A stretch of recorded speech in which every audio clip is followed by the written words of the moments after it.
Hi, everybody. Welcome to another Friday Night Live. Thank you so much for all your questions.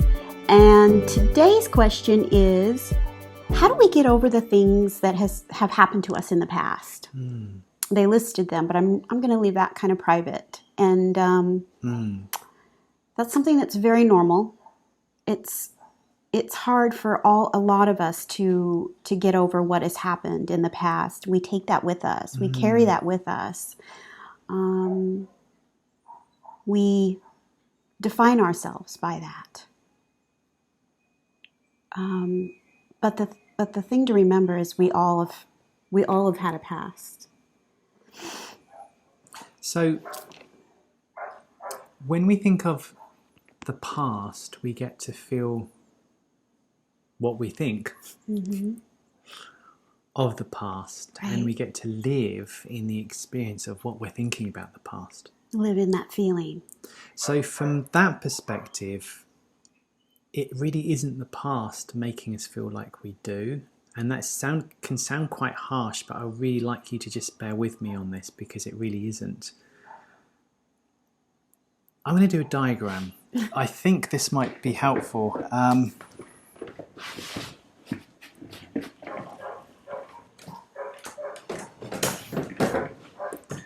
So the past, okay, so this event, I'm going to put event,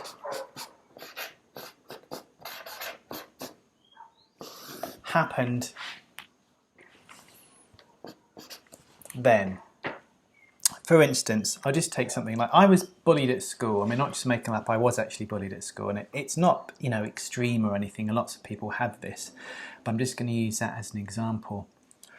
So Rudi Kennard at 12 years old was bullied. In that timeline, that definitely happened, okay? For you, it could mean the death of somebody, it could mean a divorce, it could mean any number of things, but the event has definitely happened at that time. But now, going forward in time,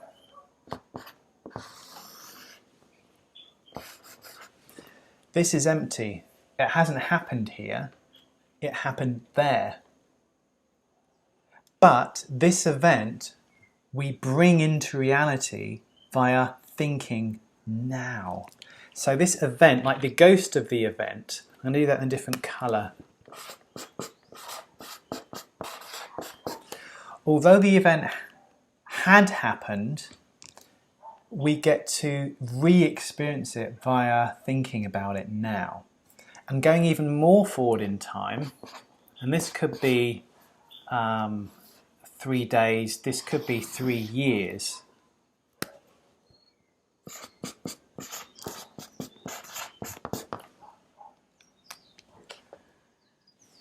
We are now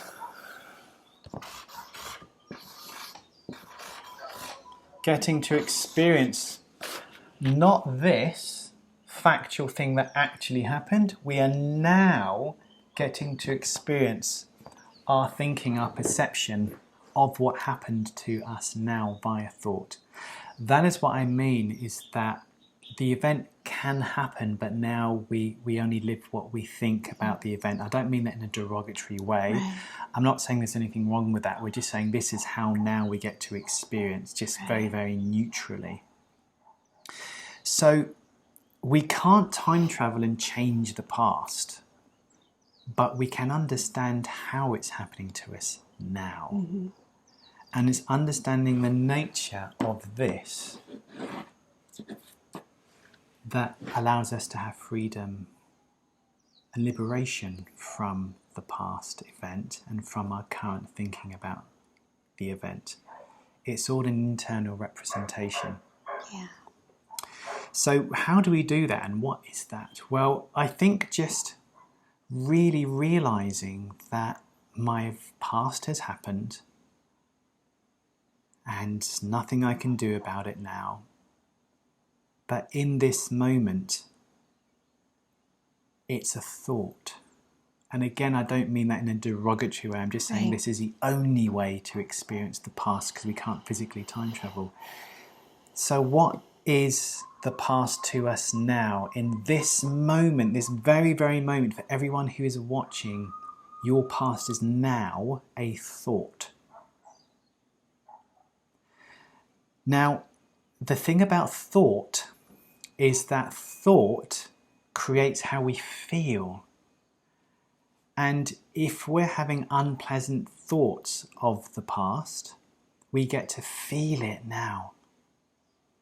Now, research has shown, our beautiful imagination cannot tell the difference between something that's real and something that's imagined. For example, going off point slightly, but this is insane, but they got basketball players to physically shoot hoops an hour a day for 2 weeks, and they got people to mentally rehearse, sitting in a chair, imagining that they were shooting hoops.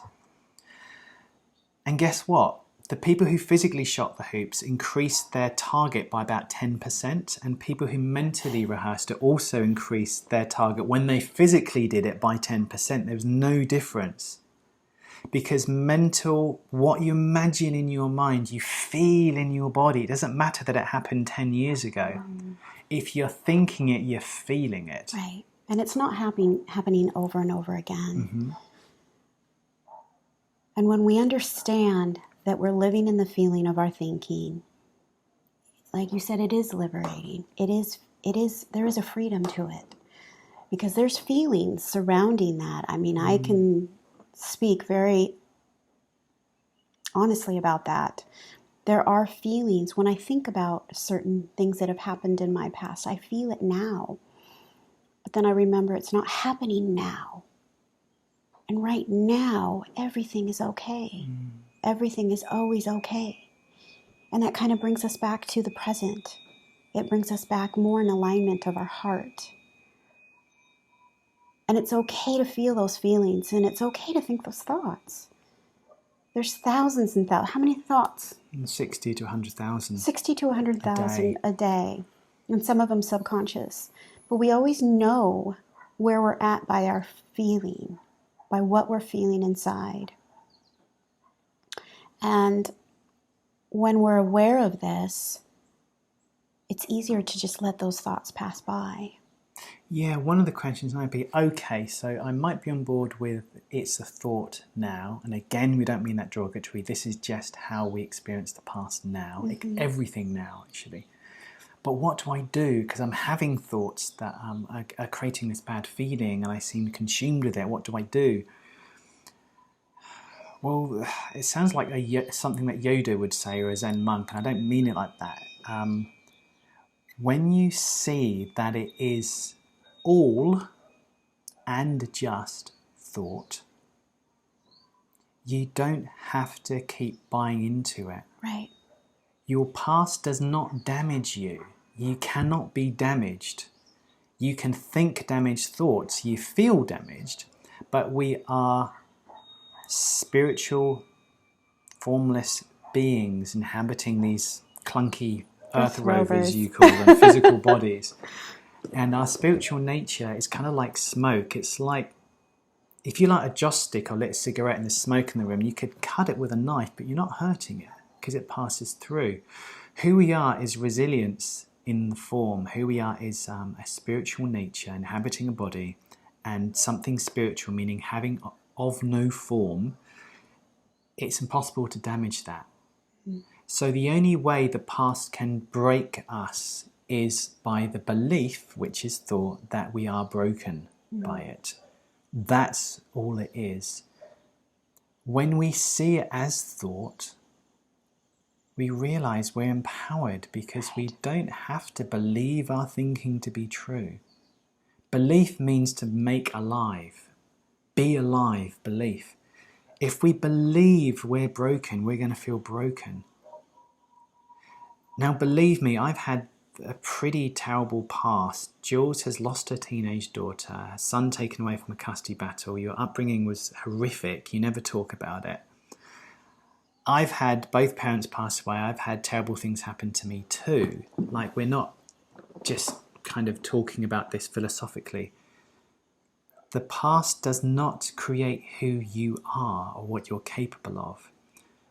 We get to now think about the event, and that thinking is defining us now, not the event. Events do not define us. We get to have an internal representation, construction, thought of the event, and that is the belief we're now living in. So if you've had stuff happen to you in the past and you feel that it's broken you, think again. You can't be broken. Knowing that it's thought allows you to dissolve your beliefs about yourself and come back to your heart. And knowing that everybody has thoughts about the past, and it's just a part of being human. Knowing that thoughts will pop up, but they will also just float away. And knowing that we don't need to be judgmental about how we think or what we're thinking. Don't ever, ever be judgmental. Because it's all a part of being human. And once we can embrace that, we just fall back into love. We fall back into that heart space. We fall back into alignment. And we see things clearer. A definition of wisdom is to see something as it is and not as it isn't. Well, actually, that's Rudi's definition. I think you got that from The Flash. Probably.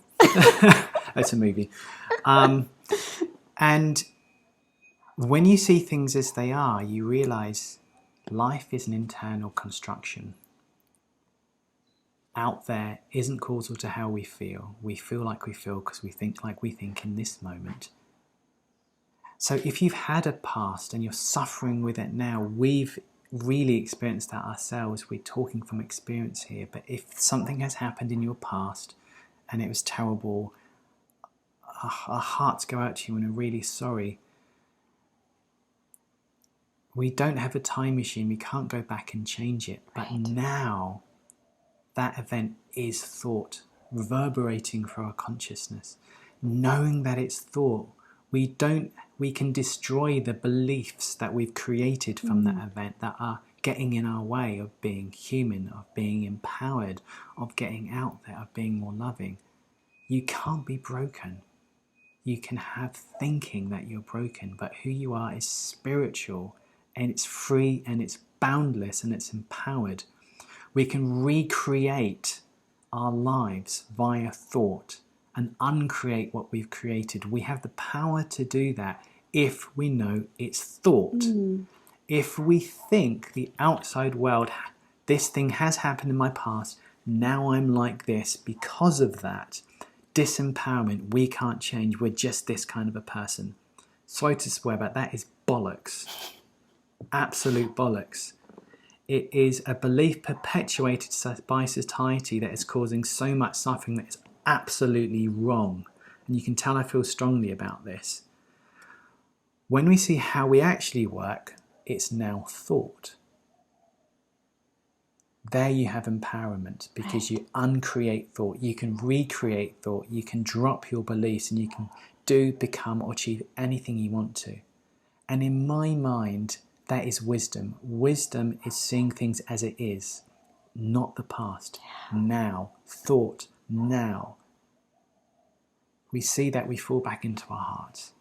And from that heart space, that heart, that love is the power of the universe. It's spinning galaxies, it's rotating particles, it's within us, it's our breath, it's nature. This incredible divinity within all of us can't be broken. So we fall back into that and miracles happen. You are a miracle in human form and we love you. That's beautiful. That's enough ranting from me. That's beautiful, Rudi. And it opens up these curtains to such a beautiful world that has ebbs and flows. That knowing these ebbs and flows are normal. Embracing these ebbs and flows, just like breathing in and out, just like seasons of the year. Beautiful, Rudi. Thanks, you, honey. You too. Anyway, we hope that's helpful. Again, we'll normally do like whole weekends on this topic, so this is just a bit of an overview. Any questions, let us know, and we'll be happy to answer them or comment on them. So, again, lots of love to you, and we hope this helps. Thank you. Bye Bye for now.